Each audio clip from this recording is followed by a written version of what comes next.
and that all of this is not happening to a human being. It's sort of like what a human being is a little bubble within this absolute infinite singularity. In the same way that, like, if you imagine a bubble within the sun, like imagine an air bubble or a little vacuum bubble within the sun, which kind of bubbles up to the surface and then goes poof. That's really what it's like to be a human, is to be this little bubble. And that's what you're experiencing right now as you're sort of in this bubble. And then this bubble really is not happening to anybody. It's happening within nothingness. Its nature is nothingness. And then that's what you ultimately are. And that thing there doesn't exist nor non-exist. It has no properties, no features. It's just nothingness. And what I realized also is that since I am all sentient beings, and all sentient beings are one, they're identical, that I am also literally Buddha and Christ simultaneously, and all the other mystics that have ever existed. And so I stood there in my room, I remember very vividly, and I realized, like, yeah, okay, I am the Buddha. This is exactly what the Buddha was, and currently is. So it's not like the Buddha was some guy who lived 2,000 years ago or something like that. It's like, no, the Buddha is exactly what's being conscious of what you're experiencing right now. Not in a metaphorical way, literally, because the Buddha was nothing, Christ was nothing, you're nothing, every single living creature is nothing, your dog is nothing, your cat is nothing. That is what's conscious of everything. And that thing is one. And that's what unites us all. And really, what it all is it's just one being. This infinite singularity, it's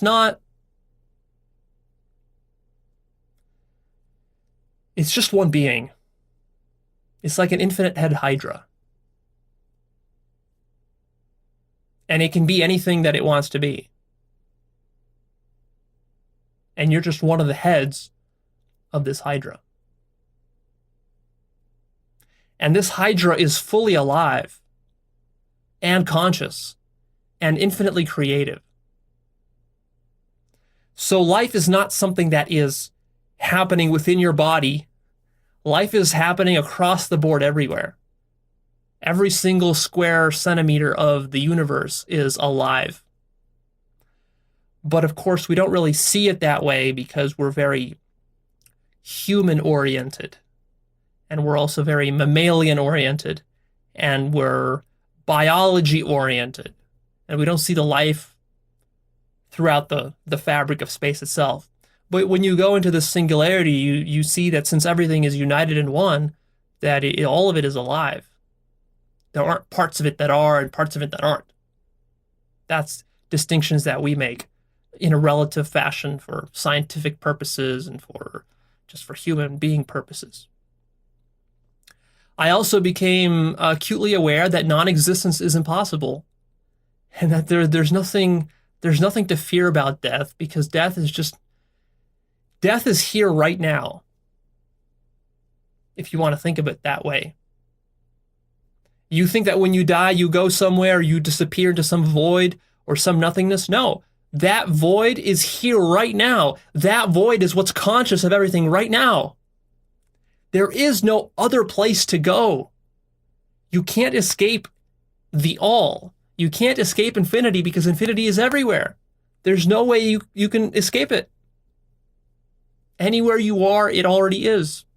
Anywhere you can be, it's already been. So existence is literally impossible.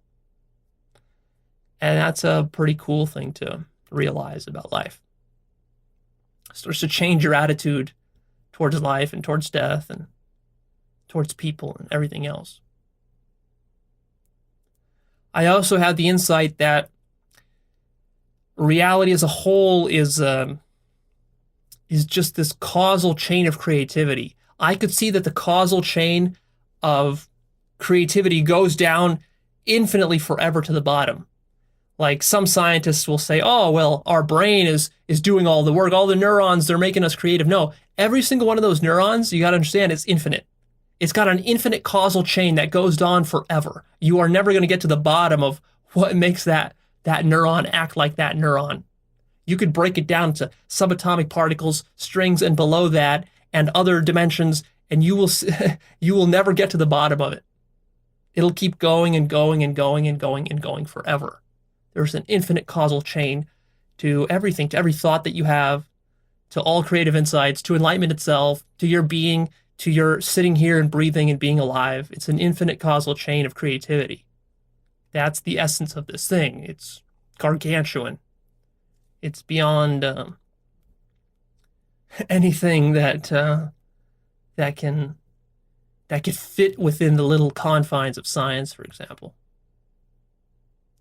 And that's it. And I became aware of everything, in a sense. Everything has been understood. And that was a very clear point that I reached where it felt like, okay, that's it. This is it. This is everything there is to understand about life. And then this acute sense of my life is complete. This is what I've wanted to know since I was basically a kid, since I started doing philosophy when I was a teenager and in college, and then for the last 5 years or so since I've been doing consciousness work and pursuing life. This is what I wanted to know. And it wasn't even about me or who am I or what am I or my own personal enlightenment. That's not really what I wanted. What I wanted was I wanted to know what is the substance of all of reality. And here I finally got it, not just as a little glimpse, but as a full-blown understanding where everything was clear, where there were really no more questions left. And that's it. So let me talk about the after effects. So a couple of days passed and various after effects were happening. Of course, I came back to ordinary consciousness after some number of hours. The next day, I was back into ordinary consciousness, but there were lingering after effects. Most importantly was that I retained my understanding of the truth, and I retain it to this day because it's not a experiential thing which is happening right now. It's not like I'm experiencing it. It's more of like, okay, I understand. It's sort of like you understand why 2 + 2 = 4. You don't necessarily need to run through the proof every time. You just, once you get it, you get it. Even though you might not be experiencing it right now. I also now, whenever I'm kind of going through my day, even though I'm back to ordinary consciousness, just when I'm interacting with stuff, when I'm looking at my hands, when I'm going to the bathroom, when I'm cooking, when I'm writing, whatever, I'm seeing that everything that I'm seeing around me is not physical. This substance here is not physical. It's not colors. It's not sounds. It's non-dual. It's a non-dual substance. And that's pretty cool. My meditation has gone through the roof. My ability just to sit and then my mind starts to sort of focus on the non-duality of what's in front of me is quite remarkable. Although what's interesting is that I did experience some kind of ups and downs and this sort of oscillation and even a little bit of depression after I came back. Because what I've discovered is that having these sorts of peak experiences or even any kind of breakthroughs in your personal development, it works like an oscillation, like a spring. So the way that a spring works is that it oscillates up.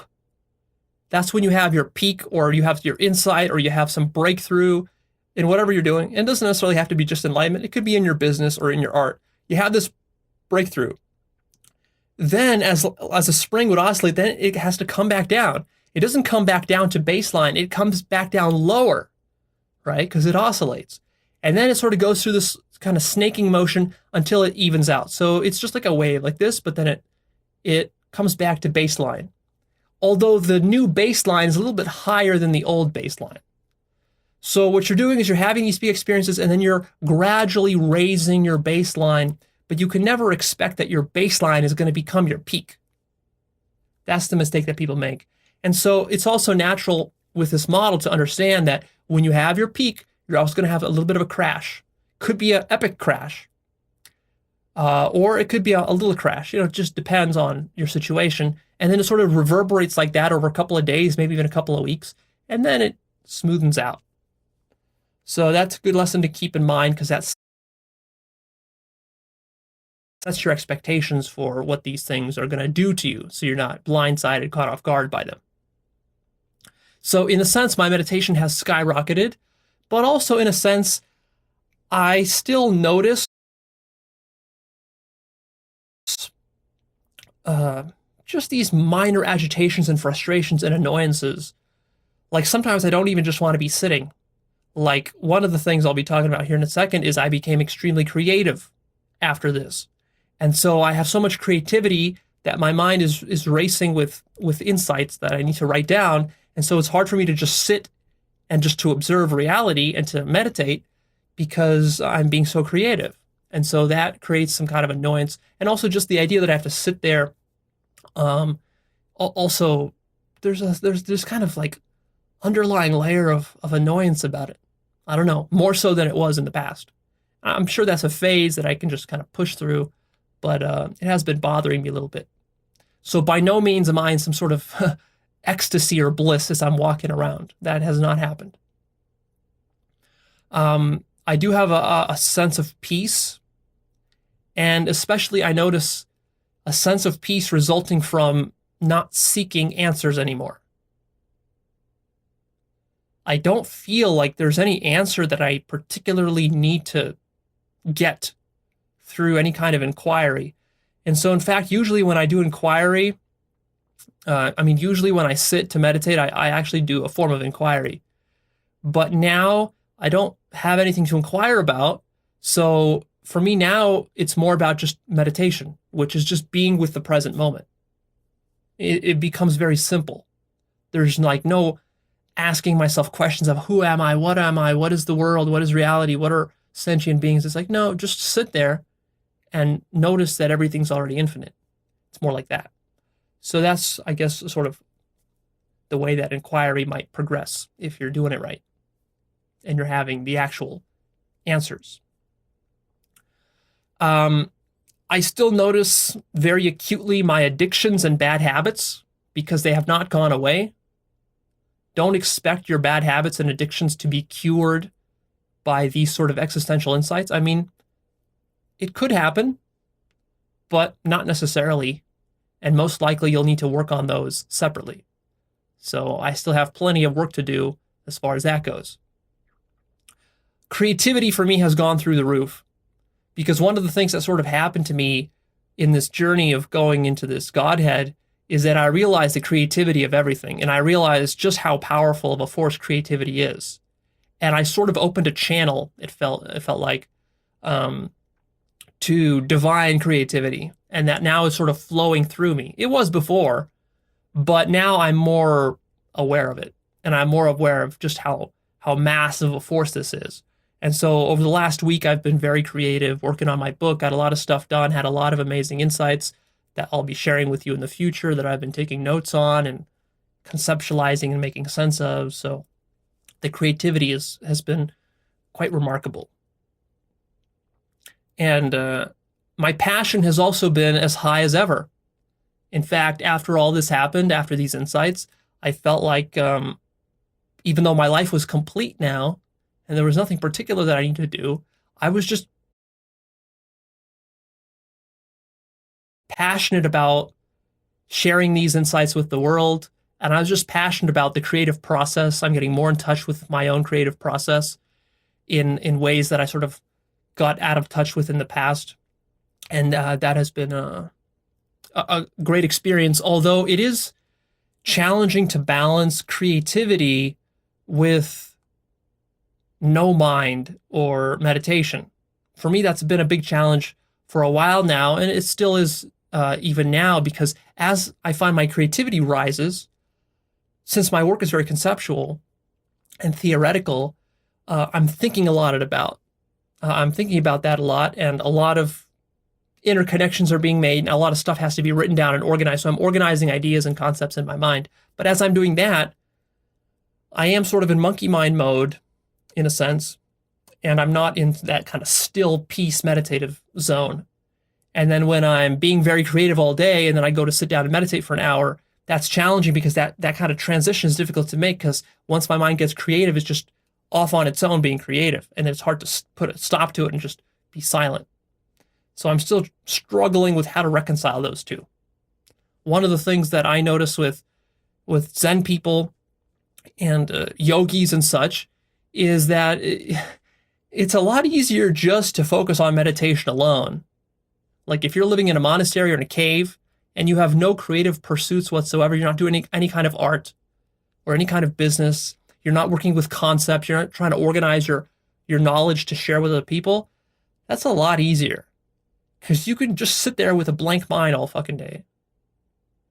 And if you're an artistic type of person, then good luck with that, is all I'm saying. Now, I'm not saying that Zen masters and such and yogis can't be creative. They can be creative, but my guess is that they compartmentalize those things well, because it's hard to do them both simultaneously. They get in each other's way.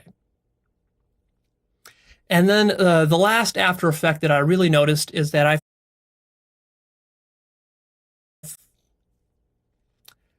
I realized that I have entered into Spiral Dynamics stage turquoise. It just occurred to me, it just dawned on me. It's like, oh yeah, okay, this is turquoise. I'm in turquoise now. And what turquoise is, it's the recognition of non-duality, the interconnectedness of all of life, and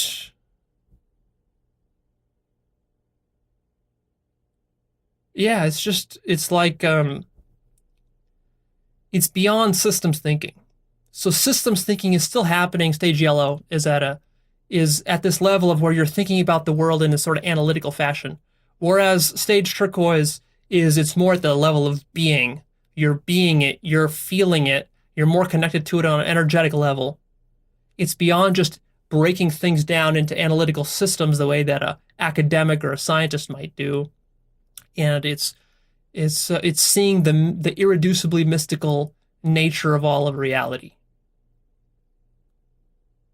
So that's stage turquoise. And I think stage turquoise is also tapping into the creativity, that creative power of reality in a more direct sense, in a much more conscious sense, knowing where that power comes from, opening those sort of channels. And so, yeah, I was quite thrilled to enter that stage. I hadn't really thought about stages in the past. Usually I would think of myself as a stage yellow kind of guy because I'm always thinking about systems and analyzing stuff from multiple perspectives. But here it's kind of like, feels like going to the next level. Now, that doesn't mean that I'm in stage turquoise fully. I still have remnants, I think, of the old stages within me that I need to work through. There's still some orange in there. There's still some green stuff to work through. I'm still very much passionate about stage yellow, but then stage turquoise is really where it's at. That's where you ultimately want to get to. And the only way you're going to get there is through direct mystical experiences and having insights about the absolute nature of existence. That's how you do it. That's why stage turquoise people are so rare, is because I think as far as you can go just using your logical conceptual mind is stage yellow. And then to go beyond yellow, you need to have these experiences for yourself. So the question arises, am I enlightened? And the answer is no. I don't want to say that I'm enlightened. I don't feel like I qualify for that classification, because I think that what's missing is that even though I have the insight and the knowledge and the understanding, I think that there's a further step that needs to happen, which is that I'm missing the abiding non-dual awareness that I know is possible. So I think that the ultimate step would be to be able to actually stand here before you and to, I guess it's almost like to be permanently high, to be permanently tripping, so that you're actually seeing the non-duality. You're not just knowing it, but you're actually, it's like right here. It's very palpable. You're almost in a sort of ecstatic state. I'm definitely not there. I think that for that to happen, I would need to do a lot more meditating and just being present with the moment. Not that I particularly need any kind of insights, but just to be present. I already feel like I'm not like the human body. I'm a little bit detached from it, but I think like not totally. So more work needs to be done there. Which leads us to the question of what's next? Well, I think what's next for me is exploring stage turquoise more, exploring creativity, figuring out how to reconcile creativity and meditation. I think what's next is a lot more meditating. Just sitting and doing nothing and just being with the present moment. I really need thousands of hours of that is what I feel like, but that's challenging because I'm working, I got business responsibilities, I'm writing a book, I have a product that I want to release. So there's like a lot of stuff that I want to accomplish.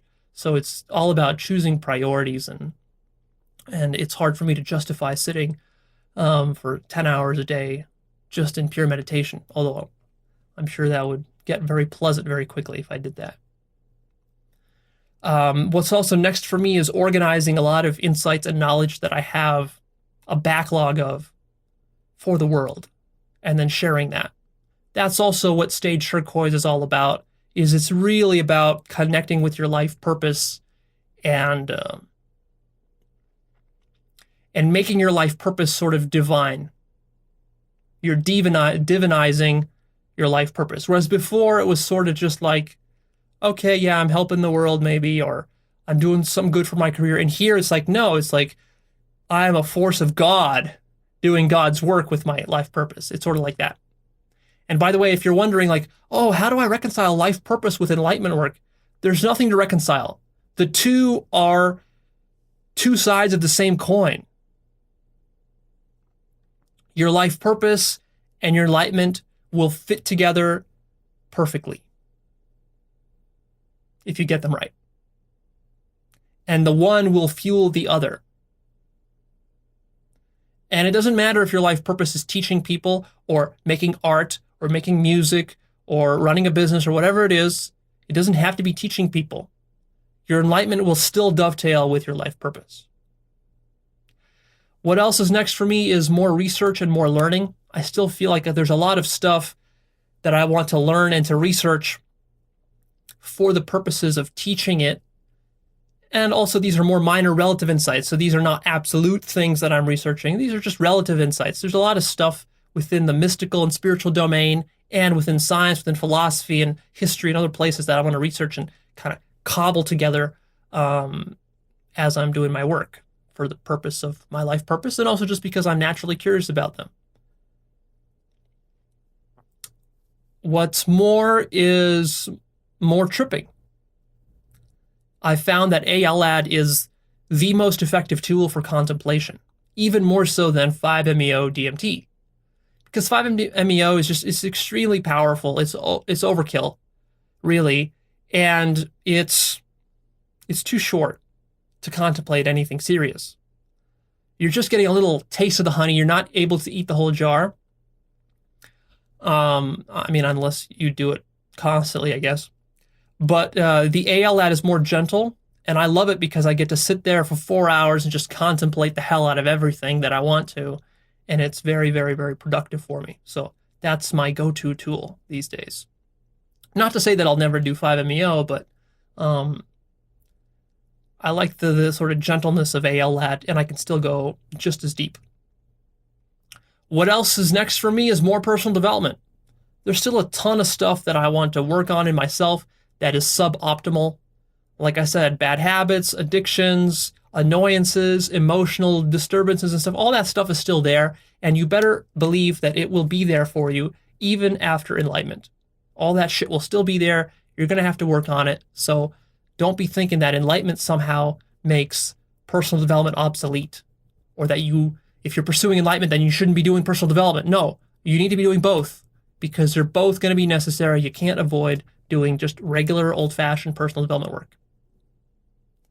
So what are the lessons quickly here for you? Firstly, it's that the most important question you really want to be asking if you're an existential thinker like I am is, what is the substance of reality? That's even more important than Who are you? What are you? What is the substance of everything? This stuff here, what's it all made out of? You should be wondering about that every spare minute of your day. Another lesson for you is that conceptual understanding is very helpful when you're tripping. So sometimes we talk about concepts in this work as a bad thing. It's like, oh, concepts are terrible. They keep us from the truth.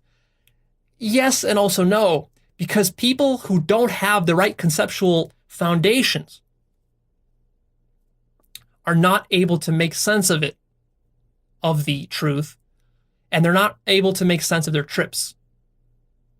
And so for me, the more I understand conceptually, the better I organize my own knowledge through note-taking and thinking about it in a sort of ordinary fashion.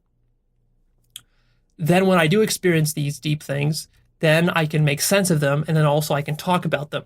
So I think one of the most important things you can do if you're having enlightenment experiences, mystical experiences, in your meditation practice, whatever, is write about it, journal about it, talk about it to somebody. Because as you're trying to articulate it to yourself or to somebody else, you're also clarifying it in your own mind what it is, and that helps it to stick.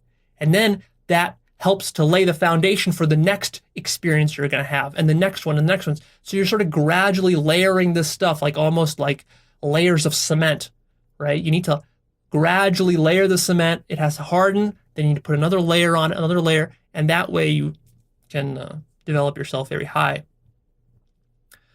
Another lesson for you is think through what the grounding for anything is. This is related to this issue of the substance of reality. So how could any substance ground any substance? Because what you need to ultimately realize is that it's all circular. It's a vicious circle. It's a strange loop. It's a cat unraveling a yarn that unravels the cat. There is no substance. There can be no grounding. That is the essence of reality, is that it's a thing which can have no ground because it is itself and there's nothing outside of itself to ground it. That's the key insight. But you got to grasp it very deeply with your whole being, not just with your intellect. So spend some time thinking through that on paper. Like, ask yourself the question, what grounds the difference between existence and non-existence? Because if you're like an ordinary person, you think that there's existence and there's non-existence. But why do you think that? Does the difference between existence and non-existence actually exist? Or does it not exist? Or neither? Think through that, just using your ordinary logic, to see that your logic starts to break down.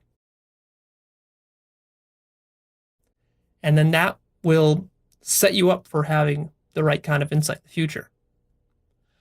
Another lesson for you is make sure that you hone your desire to know the truth.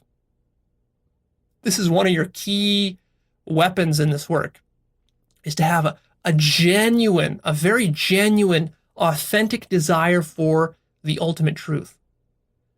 You have to want to know. Not to improve your life, but for its own sake. You want to know because you want to know because you want to know. Because consciousness wants to know itself. And your consciousness. And you just want to know. Don't underestimate how powerful just that desire is. Purify it. Let it guide your life. Let it set your priorities. Let it tell you what to do. Let it tell you when to trip.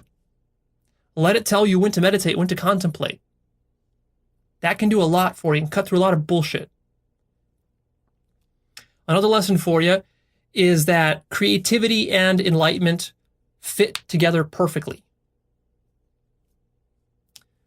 Now, I just said that meditation and creativity can be at odds with each other. That's true. But creativity and enlightenment can fit together perfectly in the sense that once you have these deep mystical experiences, then it really frees you up to be creative in a non-detached way. And it opens up these channels for you.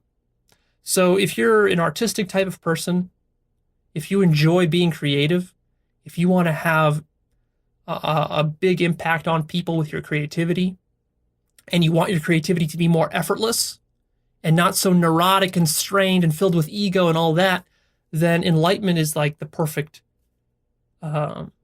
thing for you. Watch what happens with your creativity when you start having these experiences. It's going to be amazing. It's going to be levels of creativity. It's going to be so much creativity, you're going to be at a loss of words, and you're not going to know how to get it all down on paper. So much creativity. Infinite divine creativity. It's remarkable. You're going to feel like a vehicle of God, doing God's work with your art or with whatever. And the final lesson for you is that if you still have any doubts, there's nothing more worthwhile than this work. There's nothing more worthwhile than the truth. It is by far, hands down, the most powerful and the most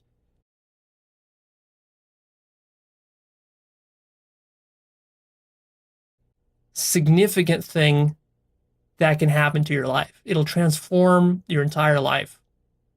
And it will take you to levels of development that you never imagined possible, that you don't see other people around you generally having in society. It'll put you sort of into a category of your own. And while that might feel a little lonely sometimes or whatever, in the end, it's totally worth it.